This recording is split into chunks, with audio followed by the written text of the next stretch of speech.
Another cornerback joins the boat and commits to Minnesota. But are the Gophers done with the transfer portal? Hey, You are Locked On Golden No matter what Gophers, we're going to do here, we're just going to keep rowing. your daily podcast on the Minnesota Whatever Golden However it Gophers. turns out, we're just going to keep rowing.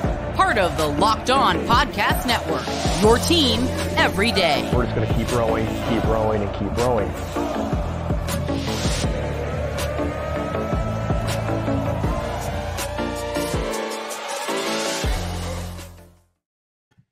You're listening to Locked On Golden Gophers, part of the Locked On Podcast Network, your team every day. My name's Kane Rob, host of the podcast, former collegiate football video coordinator and recruiting assistant, here to talk Golden Gophers with you each and every day of the week, Monday through Friday. Now, today we're talking about a new commit to the Gophers who is at that cornerback position, the biggest position of need for the Gophers this spring, heading out of the spring game. Now we've got two committed plus a Sam linebacker, and could there be more on the way? We're going to talk about today that cornerback, if there are others in the portal that the Gophers are still looking at, or if they are done with the portal at this point. And then we're going to wrap it up with what the cornerback room looks like or could look like moving forward into the actual fall. So be sure to hit subscribe wherever you get the podcast, Spotify, Stitcher, Apple Pods, you name it. Leave a 5-star review and make sure you're tuning in each and every day. And be sure to head on over to the YouTube channel as well and hit subscribe there. You can join in on part of the community, commenting with others in the community and giving feedback on what you like and dislike with what the Gophers are doing. Are you happy with the new entries so far, the new additions to the Gophers? Let me know your thoughts down below, but we're going to talk about that latest entry, the newest add to the Gophers right now. But this episode was brought to you by FanDuel Sportsbook, official sportsbook of Locked On. Make every moment more with FanDuel. Visit FanDuel.com/LockedOn to get started today. Now let's talk about that latest commit. The latest commit is Craig McDonald. He commits to Minnesota. He was just at Auburn. Prior to that, he was with Iowa State. Now, he played at Minnehaha Academy in high school, so he has been in Minnesota, from Minnesota, and now he's coming back home to Minnesota.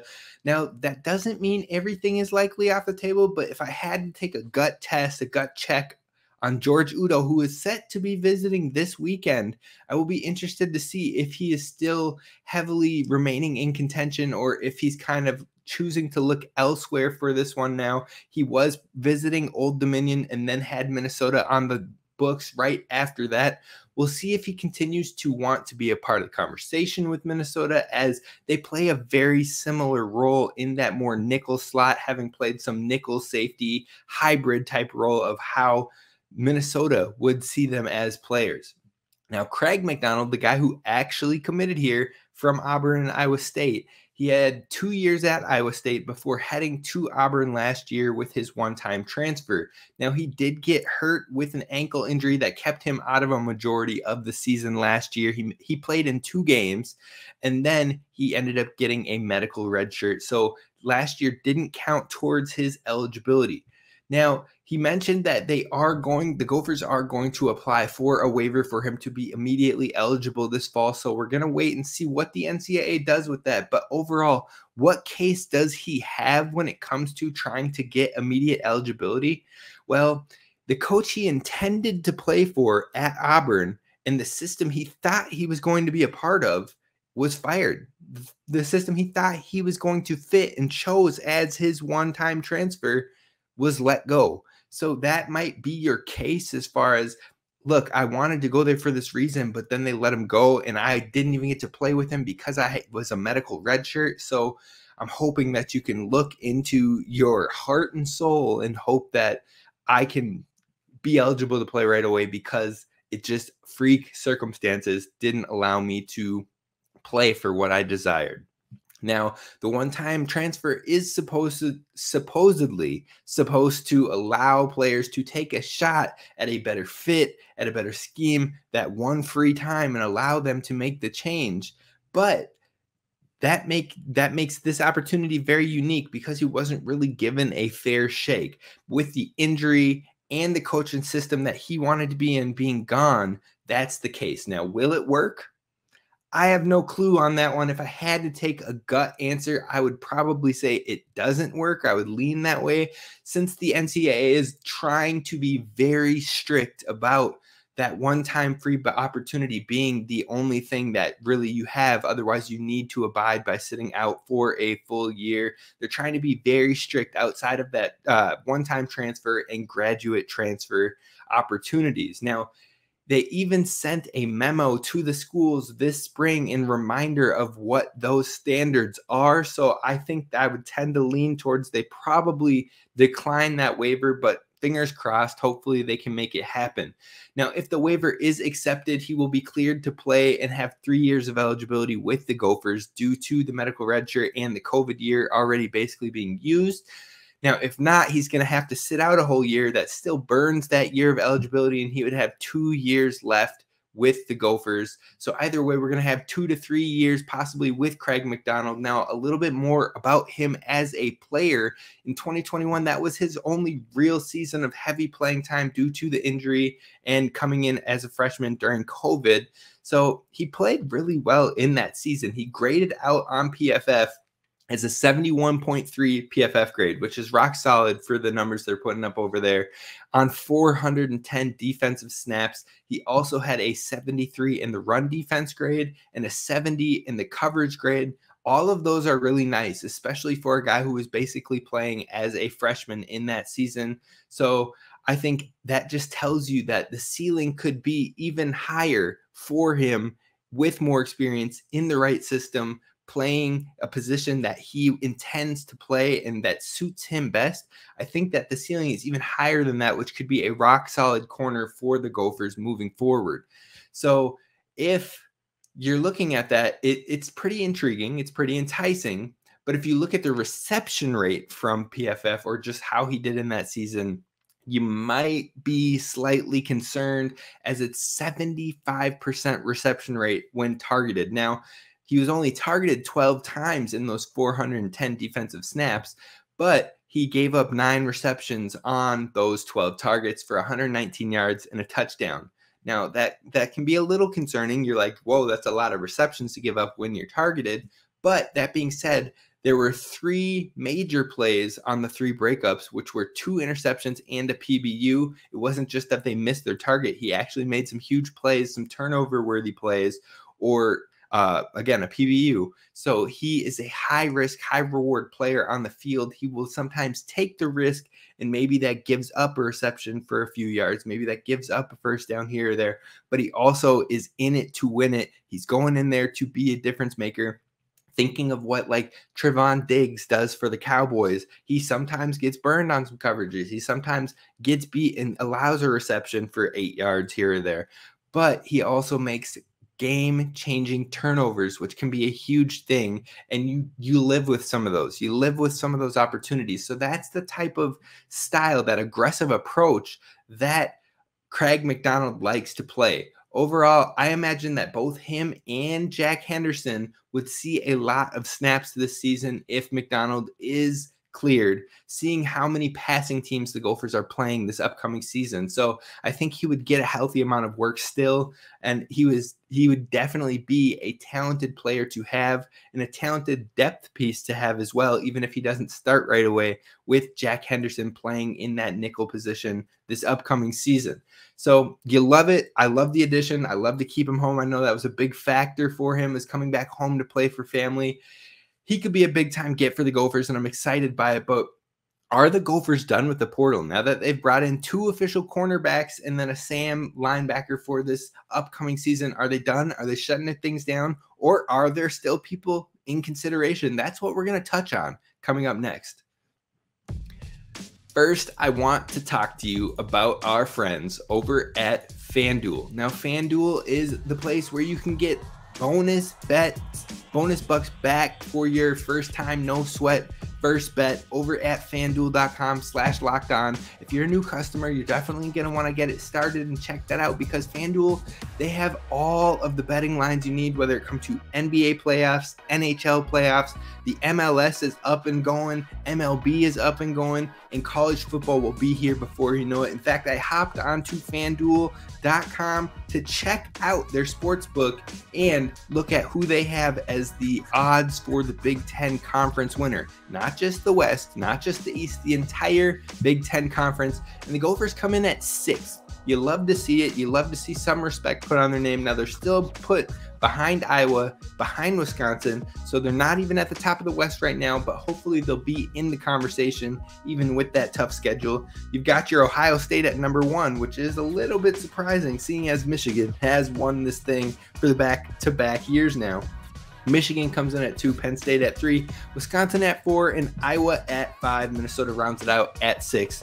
Then after them, you have Maryland. But what was interesting is that I do not see Rutgers on this list at all. They've listed 13 of the 14 teams in the Big Ten, and they have Purdue ranked as the worst odds in tandem with Indiana and Northwestern. Very curious to see that over there, but you can check it out. You can even go bet on it at FanDuel Sportsbook. So FanDuel.com/lockedon to take advantage of a no sweat first bet where you can win up to $1,000 back in bonus bets for new customers if you lose your first bet. Check over at FanDuel.com today to take advantage. All right, Gophers fans. Now let's talk about, are the Gophers done with this portal? So thank you so much for listening to Locked On Golden Gophers, making us your first listen when it comes to Gophers Daily Sports. And for the everydayers out there, much love to you. You're going to be excited as we've got some great shows coming up for you each and every day. And we've got Ryan Burns joining the podcast this week, friend of the pod, and he hosts a podcast as well, Gophers Gridiron Radio. You're definitely going to want to check that out. He's also on the Pair and a Spare podcast. A lot of you are familiar with him, if not every single one of you that listen to this. And some people might see it as like, oh, that's your competition. How could you be doing? No, that's my guy. I enjoy talking with him at the games. I enjoy doing shows with him. We had him on the pod last year as well. So I'm excited to have him coming on this week. Definitely be sure to hit subscribe so you don't miss that one. Now, let's talk about, is Minnesota done with the portal for 2023? Now, I don't completely think they're done. I wouldn't expect many more offers to go out in general, especially to other positions or other players they haven't talked to. But that being said, I think that they could still prioritize adding a guy like Avante Dickerson or Markevius Brown from Ole Miss. I think both of them are still on the Gophers' radar, and they'd play more of that traditional outside cornerback slot as opposed to the nickel cornerback, which we see from Craig McDonald. Now, overall, like I said, the Gophers have talked to Oregon transfer Avante Dickerson, who used to be committed to Minnesota prior to Oregon, and he's also heard from Indiana and Wisconsin. Now, right now, as it stands, Minnesota has added Rowan Zolman, who will get reps at that Sam linebacker position. It was fantastic to hear him speak on it, and it sounds like a great opportunity for him as he voiced excitement in a recent news interview, talking about he's excited because Minnesota is going to play him at this linebacker position, but with the way they use this linebacker, and there's not many others at the position right now on the roster. He stated they have one guy at the position on the roster, which helped us kind of cue in that it's the Sam linebacker with Joey Gerlach out there. Now, his tendencies as a safety will still carry over with how they use that Sam linebacker position, and that's why he was so excited to be a part of this team. So overall, I think that his skills are going to translate quickly there. He's going to be able to have some awesome opportunities and reps at the position. So that's the one ad they've had so far in the transfer at a different position other than cornerback. Then you throw in, they add Tre'Von Jones, who is likely going to play in a rotation right now at that outside cornerback position. He played 547 snaps outside last year as opposed to the 7 in the slot and 23 lined up elsewhere, whether that be in the box, likely screaming off on a blitz or something of the sort. And then you have Craig McDonald, whom we just discussed in the opening segment, but he's still seeking a waiver to play. So we'll see what happens there. Now, McDonald likely will play the nickel slot. He could maybe serve some outside snaps. I think Tre'Von Jones plays a lot more outside like we've discussed, but what you're looking for in another addition would be someone that can really give you some star power, some big hitter moments, some immediate play time, huge snaps at that outside position so you don't have to rush anybody along. Now, I don't know if you're automatically going to shut it down for a guy like George Udo, who's coming to town, who is more of that nickel role. Now that we have Craig McDonald, we're going to keep our eyes posted on that one. But I would not be surprised to see the Gophers still be aggressive on a player like Avante Dickerson or a player like Markevius Brown. I think both of them could play a ton of outside cornerbacks reps. I think there's still a need for it. I think you still want competition. You still want depth at that position on the outside across from Wally, and knowing Wally could very well leave after next year if he has a good enough season and try to take a shot at the NFL, but he's still got 2 years of eligibility as well. So I think that outside cornerback will be prioritized. I don't think you're going to see many more additions out there. I haven't heard of any other offers out there besides Pregnon, who already committed out to USC at the offensive line position, but that was more of the talent is there. We would love to get him in the building. I don't know if there's that many more of those out there. So basically, the Gophers, I would say, are done or shut down in the portal outside of the handful of offers that they still have that they could approach aggressively. That's kind of where we're sitting at right now. Now, do I expect them to add one of these players? I think if I had to put a percentage on it, I would say the Gophers are still like 65%, 65 to 70% that they could bring in a person like Avante Dickerson, like Markevius Brown to add to this cornerback room. And then I think from there, it's basically shut down. I think you can kind of call it quits after that one and hope that everybody else is staying. Now, the official transfer portal window does officially close a week from today. So we're going to have at least a better idea of what this roster is shaping out to be as we head into the summer. So outside of the current names that they have been pursuing, I wouldn't expect to see any new names arise. We are officially now, like I said, 1 week away. So we're going to have some clarity as we head into the next week.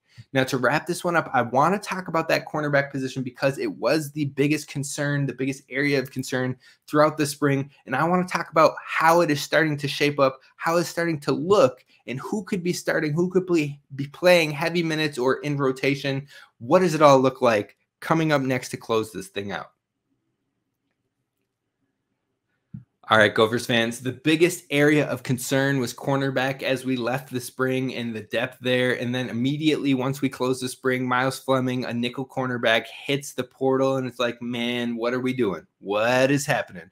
But fear not, the Gophers add 2 cornerbacks from the portal and possibly could still add another that gives you a lot more depth back in that cornerback room. And so right now, I think you got 3 locks. You got 3 things that absolutely will happen in this upcoming 2023 season. The first one is Justin Wally is locked as an outside starter for the cornerbacks. That's a pretty easy estimation, a pretty easy assumption. And then you got Jack Henderson, who is going to see heavy minutes and opportunity at the nickel position. Now, I would assume he's going to start there as well. If Craig McDonald gets cleared right away, could he push him? Maybe, but I feel like Jack Henderson has been through the entire spring program now. He showed up and showed out at that program. He showed great instincts. He's been involved and absorbed it all, and that he adjusted very quickly. So I would expect him to get the starter reps there.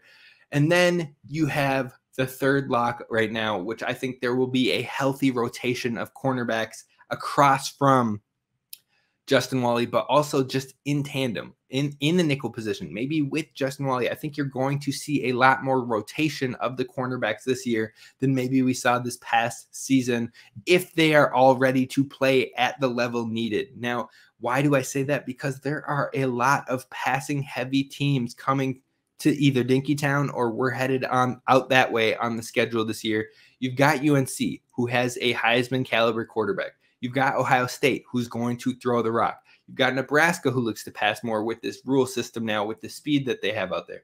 You've got Wisconsin, who's switching to an air raid type system. You're seeing a lot more passing heavy teams. Even Iowa, who added Cade McNamara, added a tight end from Michigan, has an already a talented tight end in Luke Lachey. Now they just brought in an Ohio State transfer wide receiver, former 4-star from the class of 2022 as well.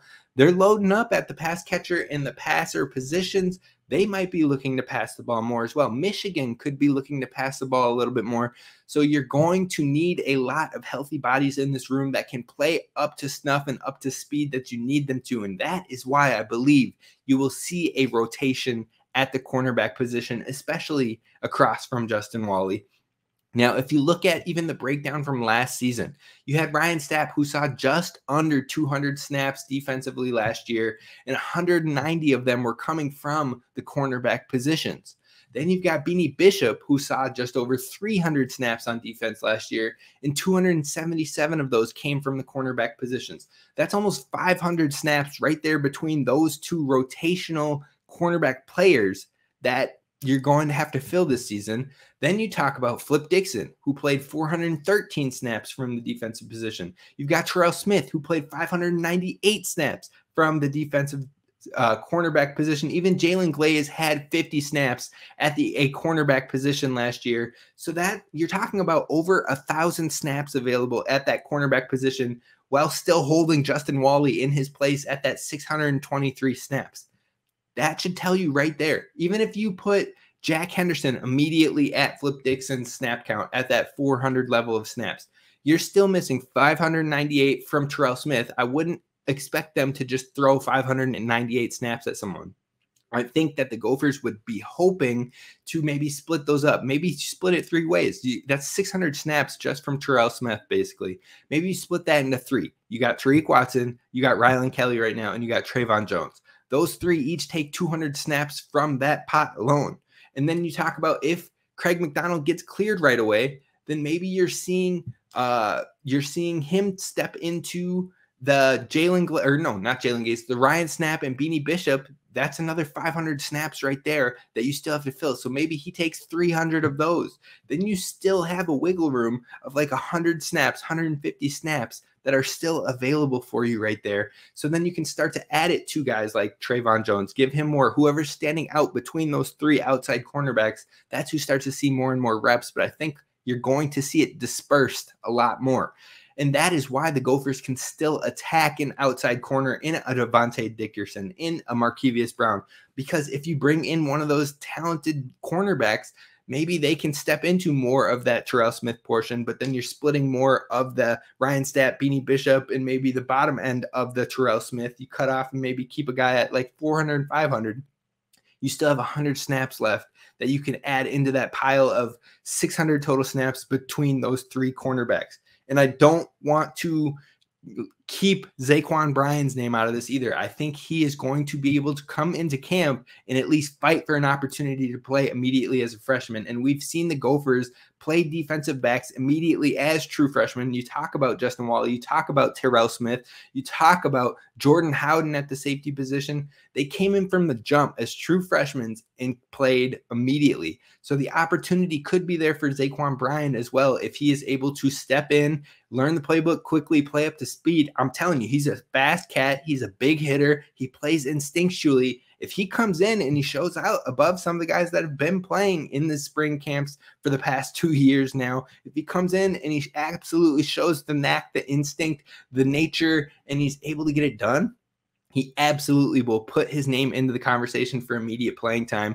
And this is a room in which you can do that because they don't have a lot of returning experience there. Even if you bring in a Tre'Von Jones, even if you bring in Avonte Dickerson or Markevious Brown to come in at that outside cornerback position, they haven't played in the system. They still have to learn it as much as Zaquan Bryan does. So he has a shot as well. It's going to be very interesting, but if they add one more body into this room, I think you have a pretty solid room heading into the 2023 season. Now, that's kind of what this cornerback room is looking like. I think overall, you're trying to see who wins in a competition between a Tariq Watson, a Rylan Kelly, a Tre'Von Jones, Zaquan Bryan. And if you bring in one more corner, I think they're all kind of competing for that starter role. But like I said, there's a ton of snaps to be had between Beanie Bishop, between Ryan Stapp, between Terrell Smith, between Jalen Glaze, between Flip Dixon. 5 huge departures. You've got a whole lot of snaps to fill. So I wouldn't be too worried about how they'll get it done. But the best part is that hopefully the talent will be here to get it done, and that the depth looks a lot better, or at least a lot less concerning now that we finished the spring game and added some names to this room. But there are still some definite question marks as we kind of round this thing out, and we'll keep you up to speed on how that all shakes out all offseason. Be sure to hit subscribe over on YouTube. I appreciate you listening. If you have any questions you want to hear when we talk with Ryan Burns on the podcast later this week, drop them in the comments below or send them in an email to lockedongoldengopherss@gmail.com. I appreciate you. I'll see you tomorrow. Row the boat. Sky Ma. Go Gophers.